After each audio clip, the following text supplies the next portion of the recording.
আসসালামু আলাইকুম, ওয়েলকাম করছি রিয়াসাদ আজিম আমার ইউটিউব চ্যানেল ও ফেসবুক পেজ থেকে। অন্য ধর্ম ও মতাদর্শে যারা শুনছেন সবার প্রতি আন্তরিক কৃতজ্ঞতা। বাংলাদেশের বিশ্বকাপ দল নিয়ে আরও একবার আলোচনা শুরু হচ্ছে। এর আগে অনেক আলোচনা করেছিলাম, আপনাদের মনে পড়ে কিনা, যে বাংলাদেশের বিশ্বকাপ ওয়ানডে বিশ্বকাপ যে মিশনটা ছিল ভারতে, এবং গত বছরের অক্টোবরে সেই মিশনে বাংলাদেশ যখন যায় তার আগে সবচেয়ে বেশি প্রশ্ন ছিল মাহমুদুল্লাহ রিয়াদকে নিয়ে। একটার পর একটা কন্টেন্ট করেছি। একটা সময় প্রেস ক্লাবে বিক্ষোভের ঘোষণা দিয়েছিল মাহমুদুল্লাহ রিয়াদকে যেন দলভুক্ত করা হয়, সেই কারণে তার সমর্থকরা বৃষ্টির কারণে তারা যেতে পারেনি, অন্যরা ব্যঙ্গ বিদ্রুপ করেছে। সেই মাহমুদুল্লাহ রিয়াদ ফাইনালি বিশ্বকাপ দলের অংশ ছিলেন। অনেকে আমাকে ক্রেডিট দেওয়ার চেষ্টা করেছেন, সেই ক্রেডিট আমি একদমই চাই না, নিতেও চাই না। এটা পুরোপুরি তার প্রচেষ্টা, মাহমুদুল্লাহ রিয়াদের প্রচেষ্টায় তিনি জাতীয় দলভুক্ত হয়েছিলেন। বিশ্বকাপ যখনই আসে, বিশ্বকাপের দলটা কেমন হবে, যেই ফরম্যাটের হোক না কেন, সেই আলোচনা আসে। 2023-এর পরে 24-এ আরও একটা বিশ্বকাপ নকিং অ্যাট ডোর, এবং সেই দলে কারা থাকছেন T20 ফরম্যাটের এই বিশ্বকাপে, ওয়েস্ট ইন্ডিজ ইউএস এর বিশ্বকাপে, সেটা 98% চূড়ান্ত। কেন এভাবে বলছি? 14 জন ক্রিকেটার, যদি ইনজুরি সংক্রান্ত ইস্যু তৈরি না হয়, শেষ মুহূর্তে এরকম ইস্যু তৈরি হতেই পারে, এটা কারো হাতে নেই, যেহেতু Bangladesh yet to play some more matches. জিম্বাবুয়ের এগেনস্টে 5টা ম্যাচ খেলবে, ইউএসএ গিয়ে 3টা ম্যাচ খেলবে, বিশ্বকাপের আগে 2টা প্রস্তুতি ম্যাচ খেলবে। সো মোটা দাগে আরো 10টা T20 ম্যাচ, অফিসিয়াল আনঅফিসিয়াল যেভাবে আপনি ভাগ করেন না কেন, বাংলাদেশে রয়েছে। সেই ম্যাচেসগুলো যদি ঠিকঠাকভাবে চলে, বাংলাদেশের কোনো ক্রিকেটার যদি আনলাকিলি ইনজুর্ড না হন, তাহলে 14 জন ক্রিকেটারকে সিলেকশন প্যানেলের প্রধান Gazi Ashraf Hossain Lipu, Hannan Sarkar, Abdur Razzak, cric ops, Nazmul Hasan Papon, head coach Chandika Hathurusingha মোটামুটি ফাইনাল করে ফেলেছেন। এই 14 জন ক্রিকেটার যারা যাচ্ছেন বিশ্বকাপে, তার বাইরে একটা স্পট ফাঁকা থাকে, যেহেতু দলটা দিতে হবে 15 সদস্যের, এবং ওই একটা স্পটের জন্য 6 জন ক্রিকেটার লড়ছেন। ওই একটা স্পট 3 ভাগে বিভক্ত। প্রথমত, মিডল অর্ডারের কোনো একজন ক্রিকেটারকে এক্সট্রা নেওয়া হবে কিনা ওই স্পটের জন্য, বাঁহাতি লেফট আর্ম অর্থোডক্স কোনো স্পিনারকে নেওয়া হবে কিনা দ্বিতীয় অপশন, এবং এক্সট্রা আরও একজন পেসার নেওয়া হবে কিনা তৃতীয় অপশন। এক্সট্রা আরেকজন পেসার নেওয়া হবে কিনা সেই অপশনে লড়াইটা হচ্ছে সাকিব, মানে ছোট সাকিব এবং হাসান মাহমুদের মধ্যে। আমি মূল স্কোয়াড একটু পরেই আসবো। স্পিনিং যে ডিপার্টমেন্টটা লেফট আর্ম অর্থোডক্স, সেখানটায় তাইজুল এবং নাসুমের মধ্যে, এবং মিডল অর্ডারে কোনো ক্রিকেটারকে বাংলাদেশ ক্রিকেট বোর্ড বিবেচনা করবে কিনা বিশ্বকাপের 15 সদস্যের দলে, সেখানটায় লড়াই হচ্ছে শামীম এবং আফিফের মধ্যে। এর বাইরে তাহলে 14 সদস্যের দলে কারা কারা থাকছেন? বাংলাদেশ দলে এবার কি কোনো, যেই দলটা আসলে বিশ্বকাপের জন্য মোটামুটি ফাইনাল, এবং জিম্বাবুয়ের বিপক্ষে তার একটা বিশাল রিফ্লেকশন থাকবে। মানে জিম্বাবুয়ের বিপক্ষে যে দল দেওয়া হবে বিশ্বকাপে, সেই দলের 99% ক্রিকেটারই খেলবেন। তো বিকল্প ওপেনার নিয়ে বাংলাদেশ যাচ্ছে কিনা? গেল ওয়ার্ল্ড কাপে বাংলাদেশ এই বিকল্প ওপেনার ইস্যুতে, ওপেনার তামিম ইকবালকে বাদ দেয়া বা বাদ পড়ার ক্ষেত্রে একটা বড় রোল প্লে করার ইস্যুতে অনেক আলোচনা হয়েছিল। এবার যাচ্ছে বাংলাদেশ টিম ম্যানেজমেন্টের ভাবনা, পরিকল্পনা, সিলেকশন প্যানেলের পরিকল্পনা, ভাবনা একটা জায়গায় এসে এক বিন্দুতে মিলেছে। সেটা হচ্ছে অন্য কে ওপেনিংয়ে থাকবেন তার পার্টনার হিসেবে, সেই লড়াইটা পার্টিকুলার 2 জন ক্রিকেটারের মধ্যে হবে, কিন্তু তিনি একটা স্পটে খেলবেনই। সেই তিনিটাকে, অবাক হলেও সত্য, তানজিদ হাসান তামিম, ছোট তামিম যিনি, তিনি ওপেনিংয়ে এক প্রান্তে থাকছেন। বিশ্বকাপ স্কোয়াড না, তাকে নিয়ে পরিকল্পনা 11-ই তাকে খেলানোর পরিকল্পনা, এবং তার সাথে সৌম্য লিটন, এই 2 জনের মধ্যে একজন 11-এ খেলবেন। অর্থাৎ সৌম্য লিটন এই 2 জনের যদি একজন 11-এ খেলেন, এই 2 জনই স্কোয়াডে থাকবেন, এটা নিয়ে কোনো ডাউট নেই। মানে 3টা স্পট হয়ে গেল। 3টা স্পটে কারা থাকছেন? তানজিদ হাসান তামিম থাকছেন, সৌম্য সরকার থাকছেন, লিটন কুমার দাস থাকছেন। 3টা স্পট ডান। জিম্বাবুয়ে সিরিজেও এটা রিফ্লেকশন থাকবে। এরপরে যে 3টা স্পট, সেই 3টা স্পটে থাকছেন হচ্ছে Shakib Al Hasan, Najmul Hossain Shanto, the captain of the side, Mahmudullah Riyad. 6টা স্পট ডান। এই 6টা স্পট নিয়ে কোনো ধরনের আলোচনা নেই। জিম্বাবুয়ের এগেনস্টে বাংলাদেশের যে দলটা খেলবে সেখানটায় থাকবেন তারা। এরপরে আরো যদি 2টা স্পট বা 3টা স্পটের কথা আমি বলি, সেখানটায় তাওহিদ হৃদয়, নিশ্চয়ই তার কাছ থেকে প্রত্যাশাটা অনেক বেশি, বিপিএল মাতিয়েছেন এবং ডেফিনেটলি সেই অ্যাবিলিটি তার রয়েছে। তাওহিদ হৃদয় সেই দলটাতে থাকছেন, এবং সেটা নিয়ে আসলে কোনো ধরনের সংশয় শঙ্কা নেই।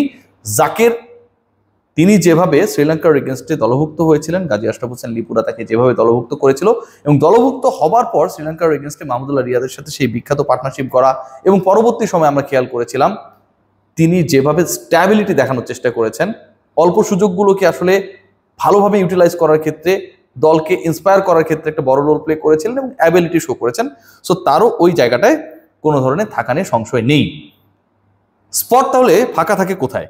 স্পট যে জায়গাটায় ফাঁকা থাকে, জাকিরের সাথে আফিফকে যদি আমি মেলাই, আগে 6টা স্পট হয়ে গেছে, তাহলে আরো একটা স্পট মানে নাম্বার 9 স্পটে তিনি হচ্ছেন রিশাদ হোসেন। তাহলে 9টা স্পট আমি আপনাদের বলে দিলাম। 9টা স্পটে শুরুতেই হচ্ছে 3 জন ওপেনার, তানজিদ তামিম, সৌম্য সরকার এবং তাদের সাথে লিটন কুমার দাস, এরপর নাজমুল হোসেন শান্ত, সাকিব আল হাসান, তাহিদ হৃদয়, এরপর জাকির এবং মাহমুদুল্লাহ। এই যে 8টা স্পটের কথা আমি আপনাদের বললাম, এই 8টা স্পট নিয়ে কোনো ধরনের শঙ্কা সংশয় কোনো আলোচনা নেই। এর বাইরে আসলে কারা কোন জায়গাটায় থাকছেন দেখুন, লিটন কিংবা হচ্ছে সৌম্য সরকার কিংবা শান্ত, সাকিব, হৃদয়, ঠিক আছে, জাকির এবং রিয়াদ, এদের নিয়ে যেমন সংশয় নেই, তেমনি স্পিনিং ডিপার্টমেন্টেও আসলে 2টা স্পট নিয়ে কোনো ধরনের সংশয় নেই। সেই 2টা স্পটে পার্টিকুলারলি থাকছেন হচ্ছে শেখ মাহেদী। অফ স্পিনিং ডিপার্টমেন্টের আসলে তিনি নেতৃত্ব দেবেন, যদি অফ স্পিনকে খেলায় বাংলাদেশ কোনো একটা পার্টিকুলার ম্যাচে, সেই অপশনটাকে রাখার জন্য। এবং লেগ স্পিনে একই সাথে ব্যাটিংটাও খুব ভালো পারেন রিশাদ হোসেনকে বিবেচনা করা হচ্ছে। এবং বাংলাদেশের এই মুহূর্তে লেগ স্পিন কোচ হিসেবে যিনি যোগ হচ্ছেন মুস্তাক আহমেদ পাকিস্তানের, তিনিও নিশ্চয়ই চাইবেন এবং রিশাদও নিশ্চয়ই চাইবেন যে একটা দারুণ যুগলবন্দী হোক সামনের বিশ্বকাপে। সো এই যে ঘটনাটা ঘটছে, এই যে নামগুলো আমি বললাম, সেখানটায় বাংলাদেশ দলের 10টা স্পট ডান। আমি 14টা স্পট ফাইনাল বলেছি। এই 14টা স্পটের পরের 3টা স্পট আমি যদি আপনাদের নাও বলি, আপনার চোখ বন্ধ করে বলে দিতে পারবেন এই জায়গাগুলোতে আসলে কারা থাকছে। পরের 3টা স্পটে থাকছেন তাসকিন, শরীফুল, মুস্তাফিজ ভাই। এই আলোচনা করার কোনো সুযোগই নেই। এটা নিয়ে যদি আমি ডিসকাশন করি বা আলোচনা করি, আপনারা বলবেন যে রিয়াসাত ভাই এই আলোচনার দরকার নেই, এটার জন্য আপনার কন্টেন্ট বানানোর দরকার নেই। 13টা ডান। 14 নম্বর স্পট সবার খুব হাই এক্সপেকটেশনস, এবং জিম্বাবুয়ের বিপক্ষে তিনি যদি সুস্থ থাকেন, কোনো যদি আনফরচুনেট ইনজুরিতে না পড়েন, বাদ পড়ার কোনো সুযোগ নেই, ম্যাচ খেলবেন, গ্যারান্টি দিয়ে বলছি ম্যাচ খেলবেন। কে তাহলে এই 14 নম্বর ক্রিকেটার? কে? মোহাম্মদ সাইফুদ্দিন। মোহাম্মদ সাইফুদ্দিন হচ্ছেন 14 নম্বর ক্রিকেটার।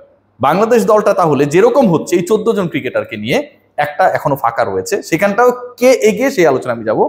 তাতে 4 জন পেসার বাংলাদেশ দলে রয়েছে, খুব ব্যালেন্সড আমার কাছে মনে হচ্ছে। তাসকিন, শরীফুল, মুস্তার সাথে সাইফুদ্দিন যদি অ্যাড হন, 4 জন পেসার দারুণ। স্পিনিং ডিপার্টমেন্টে যদি দেখি, Shakib Al Hasan the leader, left arm orthodox, তার সাথে অফ স্পিনে রয়েছে শেখ মাহাদি, লেগ স্পিনে রয়েছে রিশাদ, খুবই ব্যালেন্সড। বোলিং ডিপার্টমেন্টে আমি কোনো সমস্যা দেখি না। ওপেনিংয়ে যে স্কোয়াডটা গাজী আশরাফ লিপুর প্যানেল এখন পর্যন্ত পরিকল্পনা করেছে, সেখানটাও রয়েছে একটা দারুণ ব্যালেন্স, কারণ আপনি বিকল্প ওপেনার নিয়ে যাচ্ছেন, যেটা মিনাজুল আবেদিন নানুরা অনেক চেষ্টা করে খুঁজে পায়নি এর আগে, এবার তারা পাচ্ছেন। মিডল অর্ডার বা লোয়ার মিডলে আপনি দেখেন, রিশাদ যদি খেলে ব্যাটিংটা ভালো পারেন, শেখ মাহাদি যদি খেলে খুব একটা মন্দ ব্যাটিং পারেন না, মাহমুদুল্লাহ, রিয়াদ রয়েছেন, জাকির রয়েছেন, তাহিদ হৃদয় রয়েছেন, অল আর হিটার্স।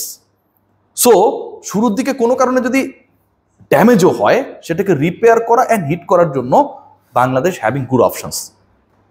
15th মেম্বার হিসেবে জাতীয় দলের এই যে 6 জনের কথা আমি বলেছি, যাদের মধ্যে কম্পিটিশন, 2 জন স্পিনারের মধ্যে competition, left arm orthodox Taijul নাসুমের, যতটুকু এখন পর্যন্ত পরিকল্পনা ভাবনা, তাতে একটা ব্যাপার clear, they are not going to be the part of national side. এই 2 জন আলোচনায় রয়েছেন, তাদেরকে কেউ আসলে ফাইনালি হয়তো স্কোয়াডভুক্ত করার ক্ষেত্রে উচ্চকণ্ঠ হবে না, ক্যাপ্টেন শান্তও না। পেস ডিপার্টমেন্টে তানজিম সাকিব এবং হাসান মাহমুদ, এই 2-এরও চান্সটা কম, 2-এর মধ্যে কেউই ঢুকছেন না, আসলেই কম। 4 জন পেসার আমি যে কথা বলেছি, তাসকিন, শরীফুল, মুস্তাকে বাদ দেওয়ার সুযোগ নেই। সাইফুদ্দিন যদি চলেই যান, তাহলে 4টা পেসার আপনি আরেকটা কি কারণে নেবেন? সো ওই জায়গায় আসলে এই 2 জনের কোনো সুযোগ নেই। বাকি থাকে আর 2। বাংলাদেশ দল মিডল অর্ডারে ব্যাকআপ চিন্তা করছে। মিডল অর্ডারে ওই ব্যাকআপ চিন্তায় শামীম হোসেন পাটোয়ারি, আফিফ হোসেন ধ্রুব, এই 2 জনকে নিয়ে ডিসকাশন রয়েছে। Coach Chandika Hathurusingha, he is very much eager to give a chance to Shamim Hossain Patwary. কিন্তু সিলেকশন প্যানেলে যারা রয়েছেন, দে ওয়ান্টস, ম্যানেজমেন্টের সাথে যারা রয়েছেন, ক্রিক অপসে যিনি রয়েছেন, ইভেন নাজমুল হাসান পাপন, তারও মনোভাব হচ্ছে Afif should be given the chance in the world stage. কেন? আফিফ যে ধরনের টি-20 এক্সপেরিয়েন্সড, এবং আফিফের কোয়ালিটি ক্যারিয়ার নষ্ট করার ক্ষেত্রেই বড় রোল প্লে করা হয়েছে, যতটুকু তিনি খারাপ খেলেছেন তার থেকে বেশি তার প্রতি কোচের যে একটা ভিন্ন দৃষ্টিভঙ্গি, অপছন্দ করা, ব্যাট বুকে রাখা, সেটা কিন্তু তাকে বেশি টালমাটাল করেছে। সো একজন ক্রিকেটার ইনফর্ম থেকে হুট করে আউট অফ ফর্ম হয়েছে, তাকে ব্যাকআপ করা হয়নি, চেহারা দেখে একজন ক্রিকেটারকে আমি দলভুক্ত করবো কেন, এই টাইপের কথা যখন একদম টপ কোচ থেকে আসে, নিশ্চয়ই সেটা একজন ইয়াং ক্রিকেটারের জন্য নেওয়াটা ডিফিকাল্ট। কিন্তু selection panel, they wants Afif to be in the 15th match squad rather than Shamim Hossain Patwari. Shamim Hossain পাটোয়ারির ক্ষেত্রে সবচেয়ে বড় অবজারভেশন যেটা, is very much dependent on leg side shorts.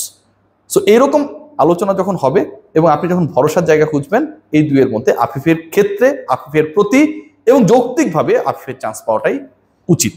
সাথে 1-2 ওভার কোনো একটা ড্যামেজের সময় বল যদি করাতে চায় ক্যাপ্টেন শান্ত, সেই অপশনটাও থাকছে।